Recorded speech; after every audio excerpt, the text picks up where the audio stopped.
In a certain university, 40% of senior class students are taking physics, 30% taking calculus, and 10% are taking both.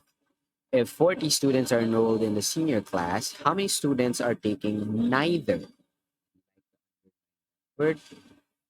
physics nor calculus? Meron tayong options, isa dyan ang tamang sagot. Kung inyo pong napanood yung video natin tungkol sa special problem solving strategies, isa dun sa mga strategies na nabanggit natin ay yung paggawa ng diagram. Yun ang magagamit natin sa pag-solve ng problem na ito. Kasi alam natin yung total na number ng mga estudyante at alam din natin kung ano-ano yung mga pinili nila. 40% daw doon ay nag-physics, 30% ang nag-calculus, tapos 10% yung pinili parehas. So, mas madaling maunawaan ito kung gagawa tayo ng tinatawag na Venn diagram. So, gawa tayo ng dalawang circles na inclusive. Ibig sabihin, merong overlapping na bahagi.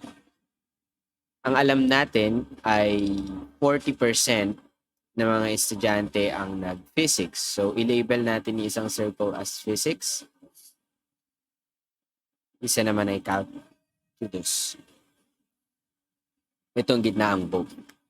Ngayon, alam natin na 10% ang kumuha ng pareho physics and calculus.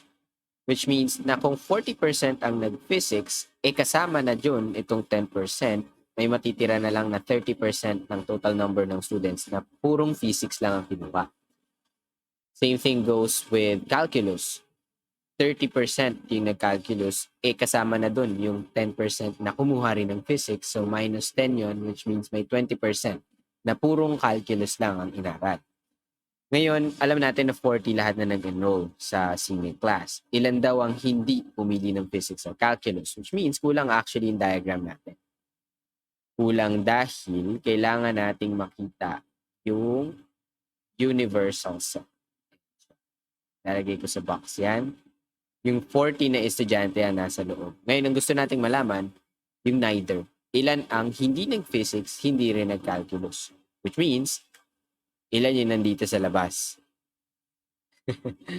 Yan, hanapin natin. Ilan yung nandito sa labas. So, 40% lahat ng estudyante. Magagawa natin yan ma-solve kapag, unang-una, yung mga percentages na yan, alamin na natin kung ano yung equivalent na actual number. So, 10% ng 40 is obviously 4.